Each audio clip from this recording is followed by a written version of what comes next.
Salut, c'est Julien et vous êtes bien sur Ça tourne. Alors aujourd'hui, je vous emmène à la Franquette chez Éric Trufflandier qui va nous parler de nuciculture. Bonjour Éric, alors vous pouvez nous expliquer ce qu'est la nuciculture et en quoi ça consiste? Bonjour, la nuciculture, c'est ni plus ni moins que la culture de la noix. Donc je cultive les noyers parce que j'ai repris l'exploitation de mon père qui avait déjà planté 7 hectares de noyers et aujourd'hui j'en ai 21 hectares qui sont cultivés en culture biologique. Et aujourd'hui je privilégie cette culture parce que j'y crois pour l'avenir de nos enfants. Donc je mets des nids à mésanges pour récupérer les mésanges qui viennent, elles, manger les nuisibles qui sont dans les noyers. Après j'utilise tout un tas de produits pour traiter les noix qui sont biologiques. Tous les oligo-éléments à base d'algues et ça me permet de fertiliser mes noyers avec de l'engrais bio. Bon, alors le noyer c'est un arbre qui pousse très doucement. Je plante les noyers quand ils ont 2 ans et il faut attendre 5-6 ans pour commencer à récolter les premières noix. Donc c'est un travail de longue haleine et il faut beaucoup de patience et surtout de la passion. La noix c'est un fruit qui est riche en oméga 3 et 6 et qui est très bon pour la défense immunitaire. C'est bon pour le cerveau, c'est bon pour le cœur. Donc il faut manger des noix tous les jours.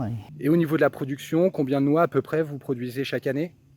Alors le rendement entre les arbres qui ont 30 ans et les arbres qui ont 7-8 ans, c'est à peu près d'une tonne 5 hectares. En moyenne, c'est ce que je devrais récolter si tout va bien. Et qu'est-ce que vous faites de toutes ces noix? Alors la grosse majorité de ces noix s'en va à la coopérative de Copserno et je vends aussi les produits dans ma petite boutique. Et le reste de la production, je le vends directement sur les marchés et sur Terre de Saveur, bien sûr, du Crédit Agricole. Ils m'ont fait un site marchand et qui fonctionne bien, donc j'en suis très content. Et demain, il y aura mon site franquette-by-erictrufflandier.fr et normalement, ça sera aussi un site marchand. Quel type de produits fabriquez-vous? Alors aujourd'hui, je fais une vingtaine de produits différents à base de noix. Ça va du sucré au salé, il y a des cakes aux noix à macaille de canard, il y a des cakes au fromage de chèvre, il y a des gâteaux, il y a des sablés aux noix, il y a des noix au sucre, des noix au caramel, de la volca même. J'étais jusqu'à faire de la volca, distiller des noix vertes.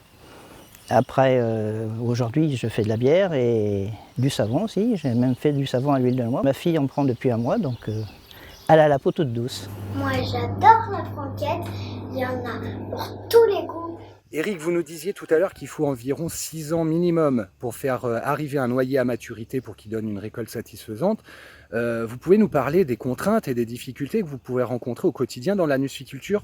Ben, comme tous les paysans, on est soumis aux aléas climatiques et malheureusement, j'ai eu 2 années où j'ai eu du gel. Donc c'est très mauvais pour les jeunes noyers comme pour les vieux noyers. Enfin, c'est surtout la production qui est impactée, mais même les jeunes noyers en souffrent puisqu'il y a des branches qui gèlent et c'est les branches qui vont me donner les futures noix l'année d'après et qui vont faire les rameaux pour la formation de l'arbre.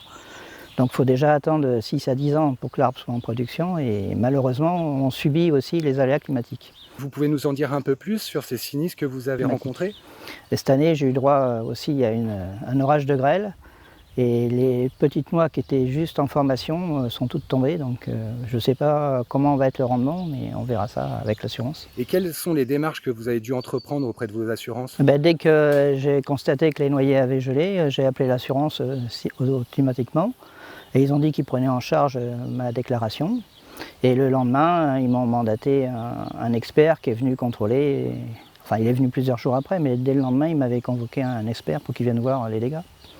Et cette année pour le grêle, c'est pareil, hein. Le lendemain de l'orage de grêle, je les ai appelés, j'ai même fait une photo pour leur montrer la grêle et l'expert m'a rappelé le lendemain et il doit passer dans 10 jours.